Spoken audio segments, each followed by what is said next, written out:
Shalom saudara, haleluya, selamat datang ke siri renungan ringkas dari Injil Yohanes yang berbentuk soalan dan jawaban. Kiranya kasih karunia dan damai sejahtera melimpahi Anda oleh pengenalan akan Allah dan akan Yesus Tuhan kita. Kita akan lihat Yohanes bab 12 ayat 12 hingga ke 19 dengan tajuk ini, Yesus masuk Yerusalem, Minggu Penderitaan. Kita baca dari ayat 12. Keesokan harinya, ketika orang banyak yang datang merayakan pesta, mendengar bahwa Yesus sedang di tengah jalan menuju Yerusalem. Mereka mengambil daun-daun palem dan pergi menyongsong dia sambil berseru-seru, Hosana, diberkatilah dia yang datang dalam nama Tuhan, Raja Israel. Yesus menemukan seekor keledai muda. Lalu ia naik ke atasnya seperti ada tertulis, Jangan takut, hai putri Sion. Lihatlah, rajamu datang, duduk di atas seekor anak keledai. Mula-mula, murid-murid Yesus tidak mengerti akan hal itu.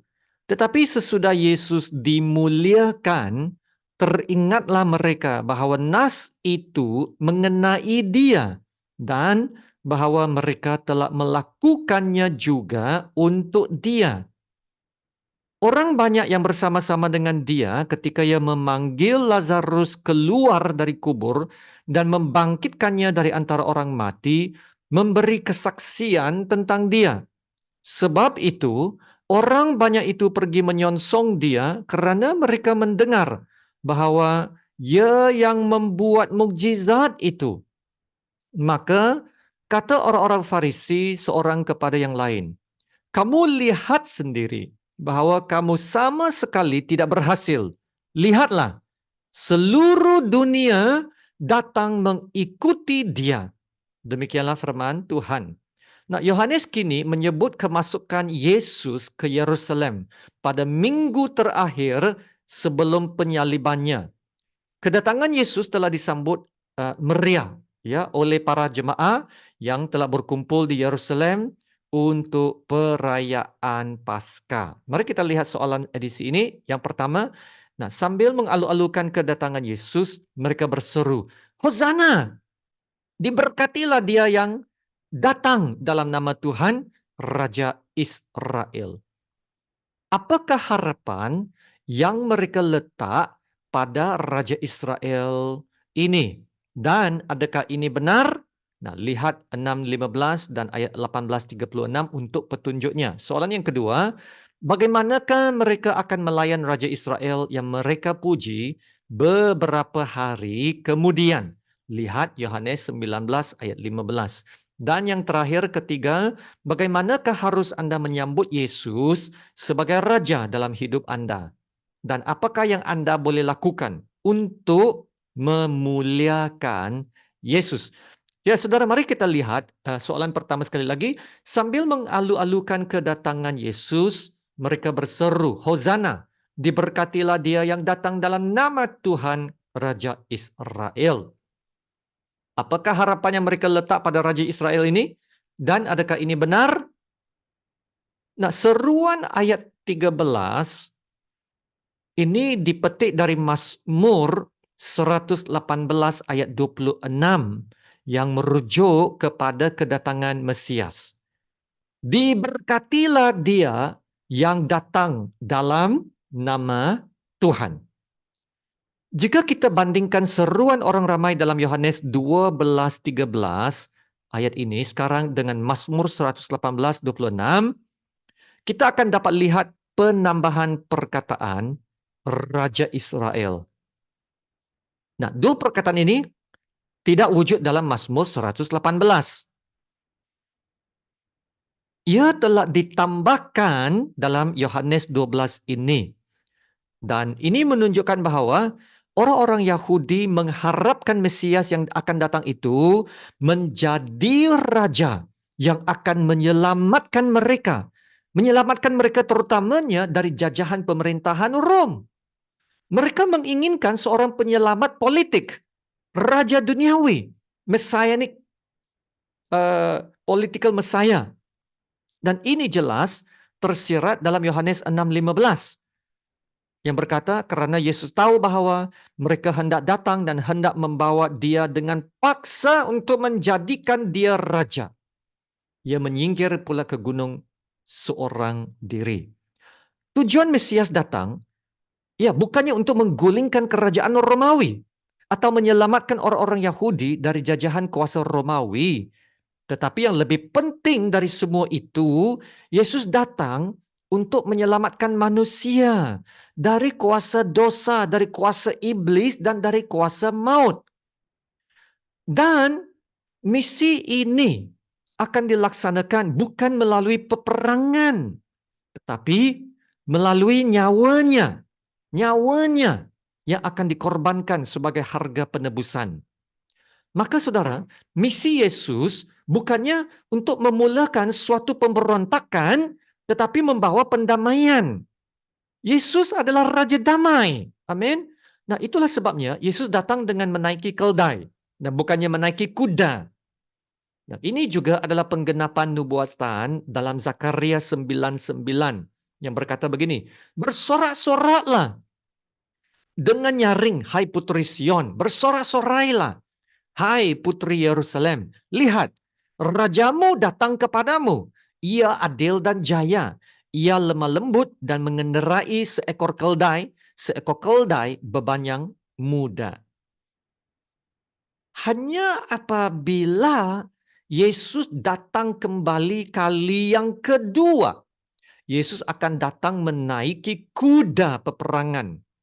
Ya, bukan lagi keldai tetapi kuda peperangan, dan ini ada disebut dalam surat Wahyu yang ke-19. Nah, kita boleh baca ini dalam Wahyu 19 ya. Dan pada masa itulah, yaitu pada hari besar Allah yang Maha Kuasa, Yesus betul-betul datang untuk menghapuskan semua raja-raja dan kuasa-kuasa kejahatan dunia yang telah berkumpul untuk menentang Yesus. Nah, Yesus yang akan datang itu, Yesus datang dengan diiringi semua pasukan yang di syurga dan akan membawa kemenangan besar. Dan Yesus akan menunjukkan bahwa dialah benar-benar raja segala raja dan tuan di atas segala tuan. Amin. Haleluya. Mari kita lihat soalan yang kedua. Bagaimanakah mereka akan melayan Raja Israel yang mereka puji beberapa hari kemudian? Nah, Yesus akan ditangkap nanti dan akan dibicarakan oleh Pilatus di depan orang-orang Yahudi. Nah, pada masa itu mereka tidak lagi menyanjung Yesus. Nah, sebaliknya mereka berteriak, "Enyahkan dia! Enyahkan dia! Salibkan dia! Salibkan dia!"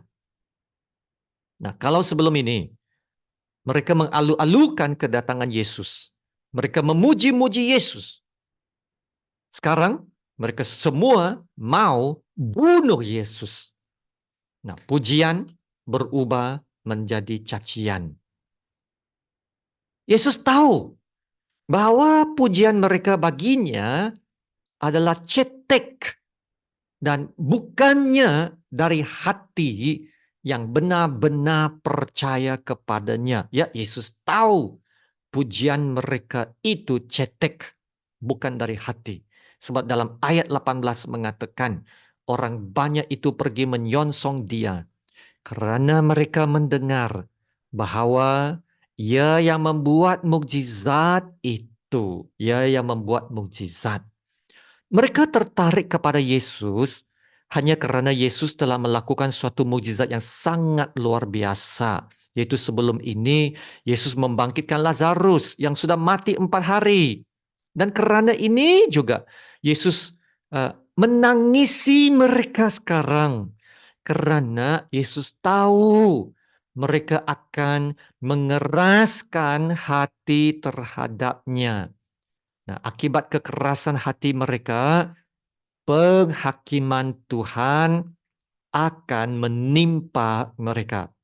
Nah, Injil Lukas ada mencatatkan hal ini bagi kita di dalam Lukas 19 ayat 41 hingga 44, yaitu sejurus selepas mereka memberi seruan pujian kepada Yesus. Nah, kita baca ini. Dan ketika Yesus telah dekat dan melihat kota itu, ia menangisinya. Katanya, "Wahai, betapa baiknya jika pada hari ini juga engkau mengerti apa yang perlu untuk damai sejahteramu. Tetapi sekarang hal itu tersembunyi bagi matamu. Sebab akan datang harinya bahwa musuhmu akan mengelilingi engkau dengan kubu, lalu mengepung engkau dan menghimpit engkau dari segala jurusan. Dan mereka akan membinasakan engkau beserta dengan pendudukmu. Dan pada tembokmu, mereka tidak akan membiarkan satu batu pun tinggal terletak di atas batu yang lain. Karena engkau tidak mengetahui saat bila mana Allah melawat engkau." Wow. Saudara, nubuatan ini telah digenapi apabila kerajaan Romawi menyerang dan membinasakan kota Yerusalem pada tahun 70 selepas Masehi. Nah, begitulah juga yang akan terjadi pada akhir zaman. Apabila Tuhan akan menjatuhkan penghakimannya ke atas dunia yang berdosa. Barang siapa yang tidak percaya Yesus dan menolak keselamatan yang ditawarkan Tuhan Yesus, akan jatuh ke dalam penghukuman Allah juga. Seperti yang terjadi dengan orang-orang Yahudi yang tidak percaya dan yang mau membunuh Yesus. Saudara, hanya melalui Yesus sahaja satu-satunya jalan kita dapat diselamatkan. Amin. Yang terakhirnya, bagaimanakah harus Anda menyambut Yesus sebagai Raja dalam hidup Anda? Dan apakah yang Anda boleh lakukan untuk memuliakan Yesus? Sekiranya Yesus adalah Raja dalam hidup kita, maka Yesus haruslah menjadi yang terutama dalam hidup kita. Yesus bukan saja Raja yang bertakhta di sorga. Yesus juga harus bertakhta dalam hidup kita. Ya, saya ulang sekali lagi. Bertakhta dalam hidup kita sebagai Raja hidup kita. Kita tidak boleh lagi menjalani kehidupan menurut sesuka hati kita yang memuaskan kedagingan dan nafsu kita. Kita harus sadar bahwa kita adalah tubuh Kristus, di mana Roh Kristus diam di dalam kita. Sebab kita telah ditebus oleh darah Yesus. Dan Paulus mengatakan dalam 1 Korintus 6 ayat 19 dan 20 ini. Kita bukan lagi milik kita sendiri, melainkan adalah milik Kristus. Dan karena itu kita harus memuliakan Allah dengan tubuh kita. Memuliakan Allah dengan tubuh kita. Bagaimana kita mau hidup memuliakan Tuhan? Memuliakan Allah dengan tubuh kita. Kita memuliakan Yesus melalui kehidupan kita yang setia beriman kepadanya dan taat menuruti perintahnya. Apabila kita menuruti perintahnya, kita memuliakan Yesus melalui kehidupan kita. Setia dan taat. Setia dan taat. Saudara, inilah dua sifat yang dimiliki Yesus yang hidup sebagai manusia yang setia dan taat melakukan kehendak Allah Bapa. Kesetiaan dan ketaatan Yesuslah yang memuliakan Allah Bapa. Sehingga Yesus dapat berkata dalam Yohanes 17:4, "Aku telah mempermuliakan engkau di bumi dengan jalan menyelesaikan pekerjaan yang engkau berikan kepadaku untuk melakukannya." Ya saudara, begitulah hidup kita yang seharusnya menjadi sama seperti Yesus, hidup dalam kesetiaan dan ketaatan kepada Allah Bapa. Itulah hidup yang akan memuliakan Tuhan. Amin. Terima kasih Tuhan Yesus. Mari kita berdoa. Haleluya Allah Bapa kami yang di sorga. Bapa yang kami sembah, kami puji, kami agungkan. Terima kasih Bapa untuk firman-Mu. Terima kasih Bapak, kami masih ada kesempatan untuk belajar firman-Mu. Ya Bapak, kami benar-benar mengaku Yesus adalah Tuhan. Yesus layak disembah dan dipuji. Yesus layak duduk bertakhta dalam hati kami. Dan karena itu, Yesus harus disanjung di atas segala-galanya. Bermula dari hidup kami yang berserah sepenuhnya kepada Tuhan Yesus. Kiranya ini akan menjadi hal yang paling bahagia dalam hati kami. Yang dapat menyerahkan hidup kami sepenuhnya kepada Tuhan. Dan melihat Tuhan Yesus dimuliakan melalui hidup kami. Ya Bapak, tolong kami untuk menjadi umat-Mu yang taat dan setia. Melalui hati yang telah berubah untuk lebih mengasihi Tuhan Yesus. Hati yang dilepaskan dari segala ikatan keinginan nafsu dan duniawi. Ya Bapak, lebih mengasihi Tuhan Yesus dari mengasihi diri sendiri. Lebih mengasihi Tuhan Yesus dari mengasihi dunia ini. Dan dengan itulah Yesus dapat menjadi Tuhan di atas segala-galanya dalam hidup kami. Ya, terima kasih Bapak. Dalam nama Tuhan Yesus yang termulia, kami berdoa dan ucap syukur. Amin. Sama-sama kita menerima berkat Tuhan. Tuhan memberkati engkau dan melindungi engkau. Tuhan menyinari engkau dengan wajah-Nya dan memberi engkau kasih karunia. Tuhan menghadapkan wajah-Nya kepadamu dan memberi engkau damai sejahtera. Amin.